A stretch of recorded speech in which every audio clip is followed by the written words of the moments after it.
They're learning. Before you know it, they'll be competing at the state dance competition and maybe the national competition as well.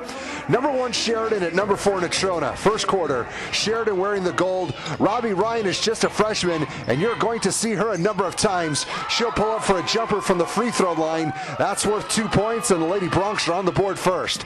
Of course, NC brought the defense.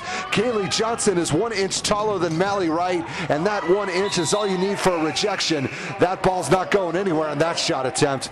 So the visitors had to try a new strategy. It involved Haley Legaki, the future University of Wyoming cowgirl. There's 3 reasons why, and her team was making an early statement up 5-1. The home team would slowly get back into this game with free throws, but they needed baskets as well. Johnson would provide her share with 16 points to lead all scorers, and this game is tied at 5-all. The junior was the workhorse in the opening quarter.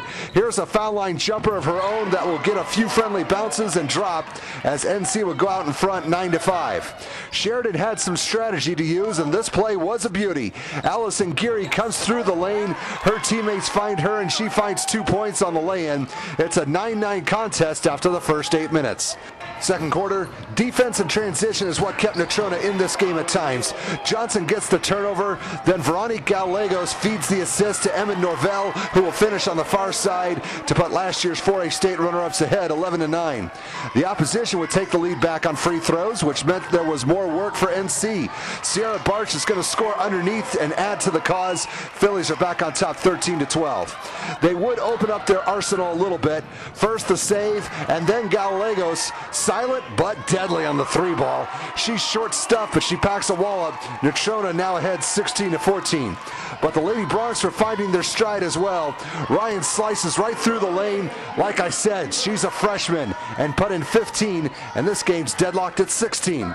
Things were going back and forth for a while, which was to be expected.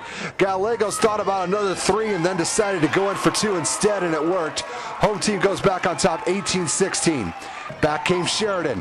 Legaki will stop, pop, and hit a bucket from about 12 feet to swing the momentum back in the direction of her team, and the scoreboard has a pair of 18s lit up. We got a few seconds left before halftime, and Natrona was going for the last shot. The long ball found nothing but air, and after a loose ball scramble, Jenna Milliken will find a way to get open behind the crowd and throw one up that'll drop in ahead of the buzzer as the Phillies would go into the locker room up 21-18. Third quarter, the visiting Lady Broncs would make a move here. Maddie McClure will strike with a running jumper, and that has her team down 1. It's 21-20 at this point.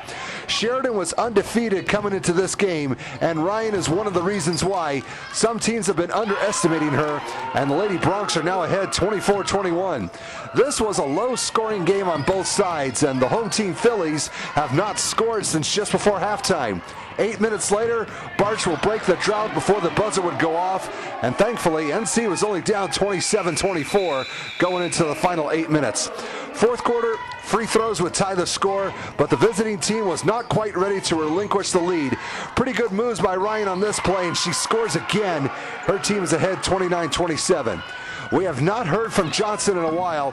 That's because she found herself on the bench with 4 fouls, but now she's chancing it, and it will pay off. Hoop and the hack. That would get the home team to within 1. They trail 30-29. Second chance points played a factor late in the contest. Johnson will collect her own miss and clean up the mess herself as NC would reclaim the advantage, leading 33-30. The opposition was making some free throws, but time was running out, and they needed a field goal. Taylor Townsend converts the turnover into points.